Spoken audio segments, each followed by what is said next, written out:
মহাপুৰুষ শ্ৰী শ্ৰী গোপাল আৰু জগন্নাথ থান সত্ৰৰ 524 সংখ্যক গৰখীয়া সভা মহোৎসৱৰ প্ৰথম দিনৰ কাৰ্যসূচী আৰম্ভ হৈছে। আজি আমাৰ ৰাতিপুৱা 8:45 বজাৰ পৰা এই কাৰ্যসূচী আৰম্ভ হৈছে। 8:45 বজাত আমাৰ কাৰ্যসূচী প্ৰথম কাৰ্যসূচী আছিল থান সত্ৰৰ ধৰ্মধ্বজা উত্তোলন। এই ধৰ্মধ্বজা উত্তোলন কৰে আমাৰ থান সত্ৰৰ স্থায়ী সভাপতি মাননীয় কামেশ্বৰ দাস ডাঙৰীয়াই। তাৰপিছতে আমাৰ মন্দিৰৰ মুখ্য দ্বাৰ উন্মোচন হয়। উন্মোচক আছিল গড়েশ্বৰ সমষ্টিৰ MCLA মাননীয় পবিত্ৰ বড়ো ডাঙৰীয়া। আৰু ইয়াৰ পিছত আমাৰ মন্দিৰৰ দ্বাৰ উন্মোচন আৰু বন্তি প্ৰজ্বলন আছিল।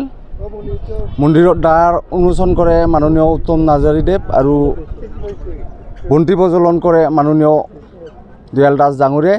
ইয়াৰ পিছতে আমাৰ স্মৃতি তৰ্পণ অনুষ্ঠান আছিল আৰু এই স্মৃতি তৰ্পণ অনুষ্ঠানত অংশ লয় শ্ৰীমতী সুমিত্ৰা নাৰ্জাৰীদেৱ আৰু জল্টি ডেকা ডাঙৰীয়াই। ইয়াৰ পিছতে আমাৰ ভজনালয়ৰ দ্বাৰ উন্মোচন কাৰ্যসূচী আছে।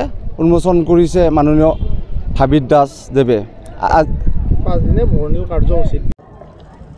আমাৰ এই থান সত্ৰত আচলতে 8খন ৰেভিনিউ ভিলেজ আছে, 24টা চুবা। কিন্তু এই চুবাৰ উপৰিও অসমৰ ইমূৰৰ পৰা সিমূৰলৈ আমাৰ বৃহত্তৰ অঞ্চলটোত আহি সমাগম হয়। আমাৰ চাওক, আমাৰ যিখন বাণিজ্য মেলা অনুষ্ঠিত হয় 20 বিঘা মাটিৰে আৱৰা।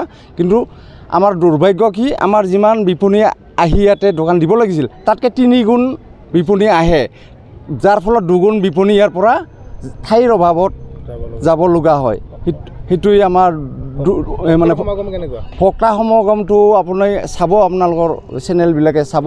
আমি আশা কৰিছোঁ এইবাৰ 10ৰ পৰা 15 লাখ কমেও ভক্ত সমাগম হ'ব ইয়াতে। আমাৰ দিনৰ ভাগত কম হয়, কিন্তু ৰাতি খুব বেছি ভক্ত হয়। কি লোকবিশ্বাস আছে ইয়াত যে ইমান মানুহ আহে, কি বিশেষ মাহাত্য আছে?